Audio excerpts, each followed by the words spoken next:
Well, hi everybody. Good morning, good afternoon, good evening, wherever you're watching me from.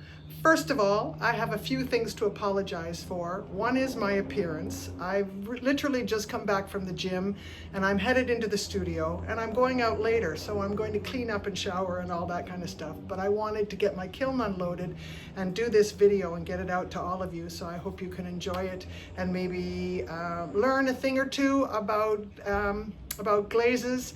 And yeah, and the other thing is the lighting and all of that kind of stuff. It's a lot earlier in the day than when I usually do my videos, and there's a lot of bright light coming in the entrance of my garage, which is where my kiln is.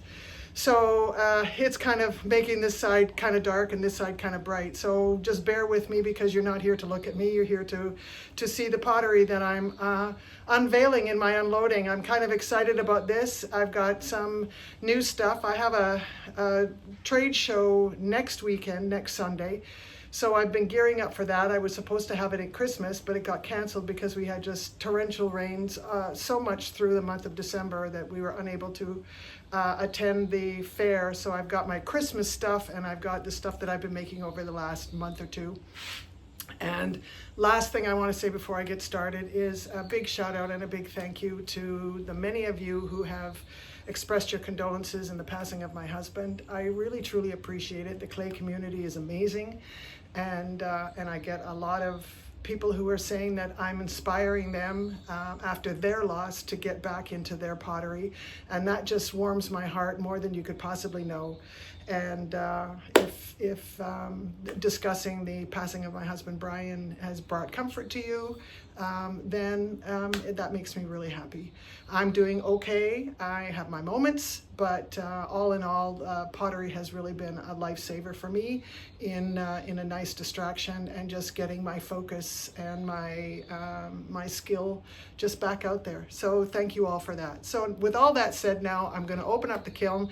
I haven't had a peek yet, and I'm really excited about what's in here, because I did watch Clayscapes, and I got some inspiration from some of the artistry that was displayed on there with the Decal transfers, just with the pottery forms, with all kinds of stuff. If you're not sure what I'm talking about and you don't know, then go to clayshare.com or go to claysharecon.com, and you'll just find an enormous wealth of information. And a big shout out to Jessica and Kevin, who continue to inspire me all the time. So thank you very much.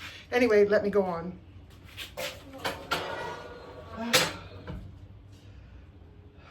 Oh, I don't know what to touch first. Anyway, I made these trays. I made a bunch of them. And I used the GR pottery form, the square wally. And this is a Sanbao. It's very old. It's an old stock. I've had it for several years, and it transferred really beautifully. So I'm really happy with that. So what I did was I just laid out a slab, and then I cut out my rim template, which I got from Clayscapes. And then I rolled before I formed the piece, I rolled the decal on top and pressed that in. And then I covered it with plastic after I had peeled off the paper. I covered it in plastic, and then I draped it over the form. And it has just come out beautifully. And then what I did was I took some stroke and coat, and I painted the outside and obviously the top of the rim. And this one I think is called Jaded. And it just matches the green really, really, really nice in this decal. And then I covered the whole thing in Opulence, I think it's number 125, Clear. But Opulence Clear, if it's zinc free or not, I don't really know, but I haven't had any running or any problem with the transfer. So the next few pieces I'm going to show you are done exactly the same way. Oh yes, and the form is the GR pottery form. It's the Wally. It's the straight up and down sided. So after I had put on the plastic and draped it over the form and compressed it, it was really easy to take the form out because it's not sticking to the clay. It's up against the plastic. So it works out really, really well. And then all I did was I just kind of pinched the corners and I kind of fluted a little bit the edge so it doesn't go straight up and down. It kind of flares out a little bit, but I think it turned out really well. So I won't go through the long description on the next couple because they're the same. It's just a different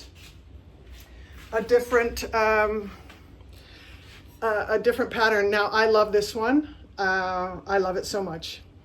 And anyway, I think I used Plum Island transfers. And if I'm wrong with that, I will put it in the description, but I think that's what I did. And then this is just tuxedo, stroke and coat tuxedo, done exactly the same way as the one I just showed you. So that's really, really nice.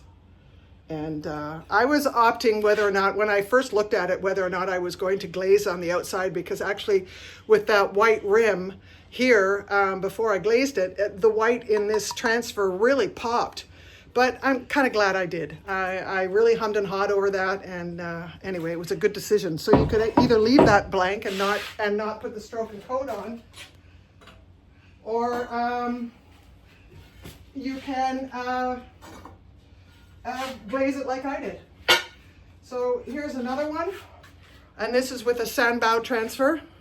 It's their leopard print, and on the blue, I think it's called Blue Isle, with stroke and coat Blue Isle. So it doesn't match up the blue perfectly, but it was the closest I could do with the choices that I had.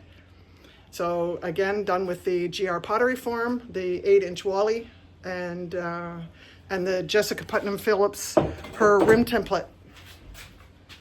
And this is an old, I'm not so happy with this one.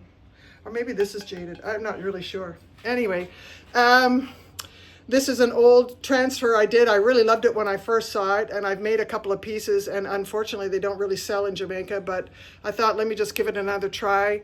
I tried to match it up with one of the stroke and coats, but I didn't really do a very good job. So something tells me this is not going to sell. It's not my best effort. So anyway, there you go.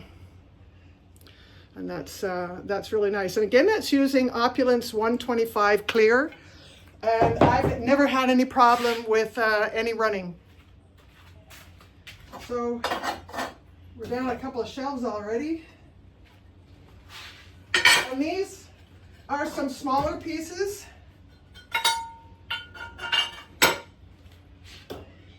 Again, this is done with the oval Wally and another one of Jessica Putnam Phillips's rim templates. I bought 2 of the rim templates online, very inexpensive, and I can just cut my own template. And again, it's the Plum Island transfer. So these 2 hopefully will sell as a set. I really like this, and I'm really happy with it. So that design is just really super. The camera doesn't do it any justice, but in person, it's really, really, really nice. And I also did a duplicate of the leopard print. So again, with the oval form and the square form, which I bought quite a while ago, actually. And haven't used it. I don't do much hand building. If you know me, I'm a wheel thrower. And and then this one, again, it's another set. So maybe somebody will like it. Somebody will like it. It's just a matter of whether or not they come to my show and buy it. So I'm kind of okay with all of those. And then I just made some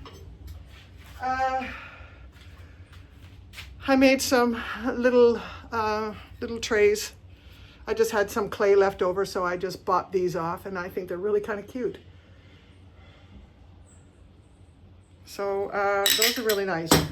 Again, done with GR pottery forms and the Decal transfers.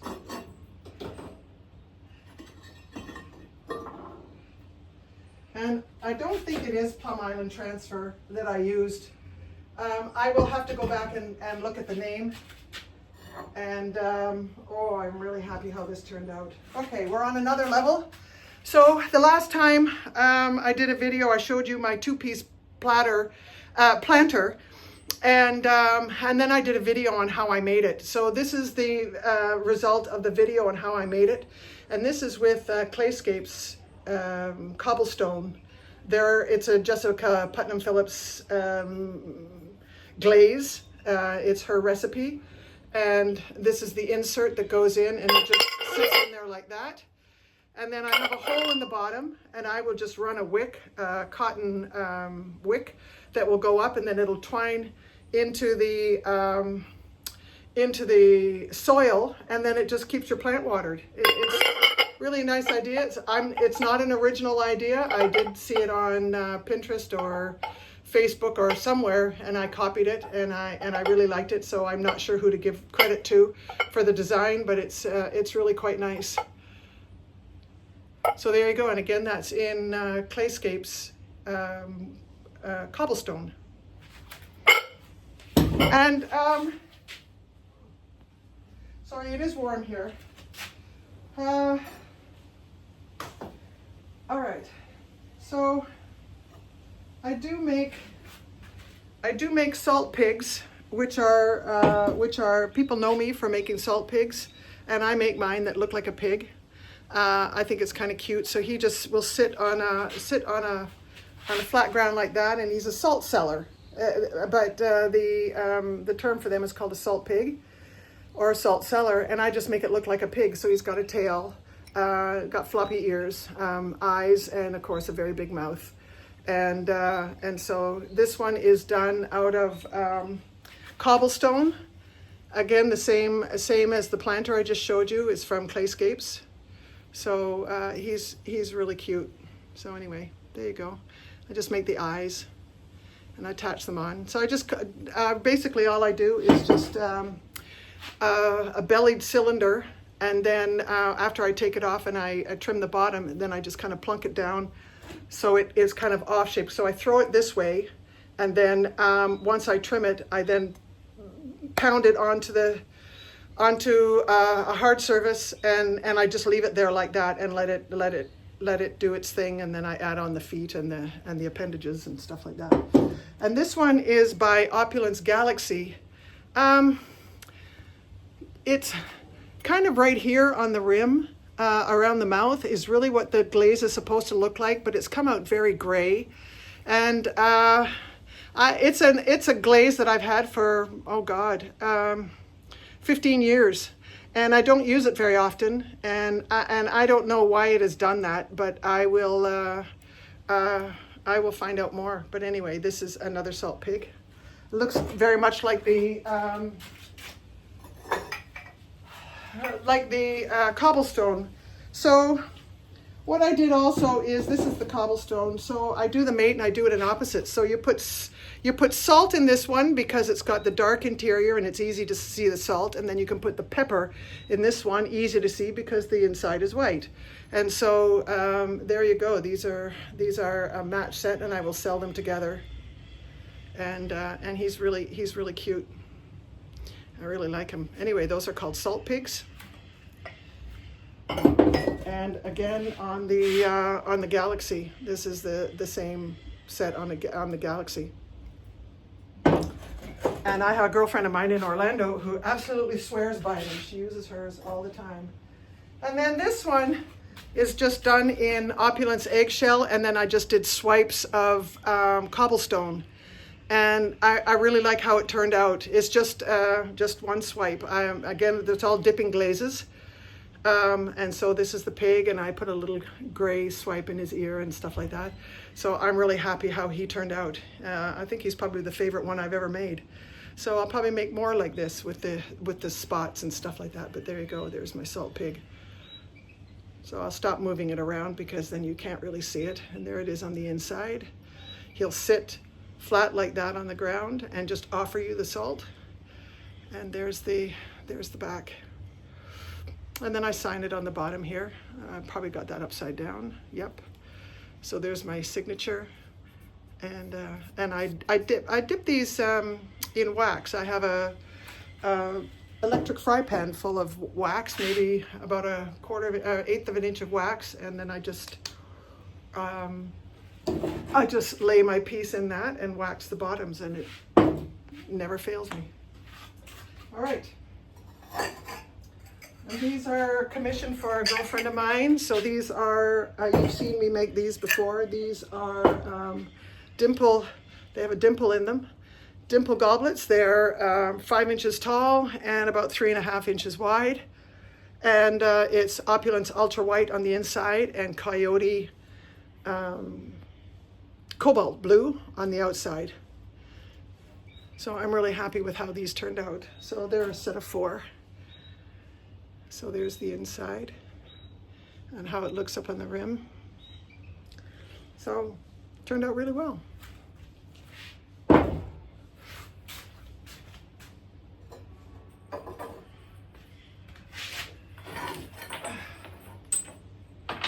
Pardon my bum.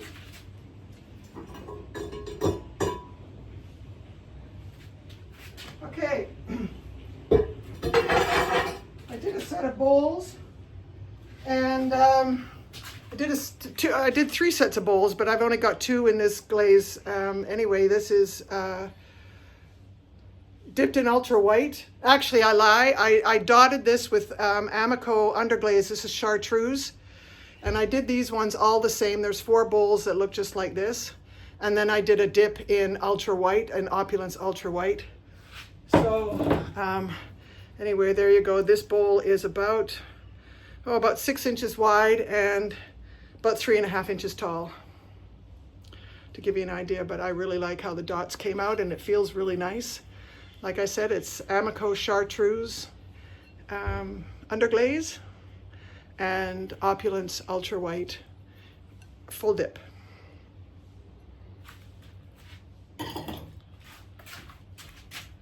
And I have, so I have 2 more in there like that. So it's a set of 4 bowls.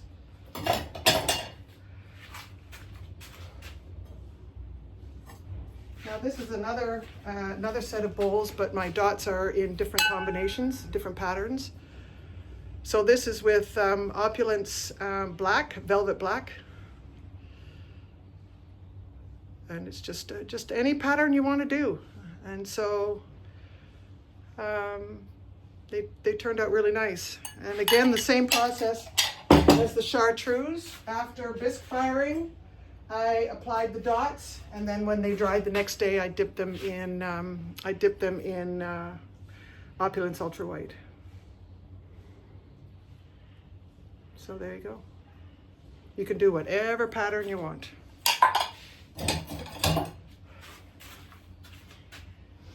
Okay, last layer. And there's not a lot down in here.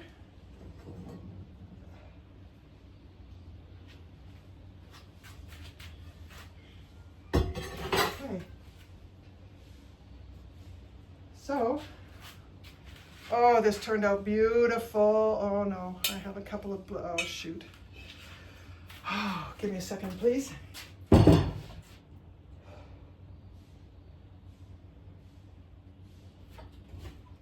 Okay, sorry about that, guys. So this is done in Opulence Smoky Mountain Mist on the outside, and they're ultra white on the inside. This bowl it's about 14 inches wide and about 6.5 inches tall. And it looks warped in the thing, but I promise you it's not. There, that'll give you a better idea that it kind of looks a little warped, but I assure you it isn't. Well, maybe it is. Anyway, it doesn't look that way when it's sitting on top of your table. And this is Opulence eggshell on the inside. So that's really nice.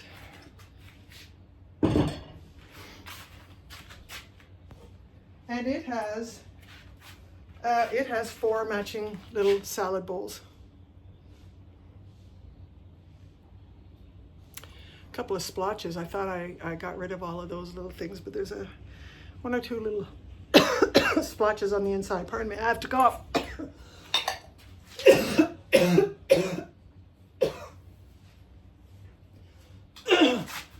gosh, it's just one of those, little tickles in the back of my throat. Anyway, that's it. It's not a very big kiln opening. So thank you very much for joining me today. Again, I apologize for the appearance, but I know you understand. I'm headed into my studio.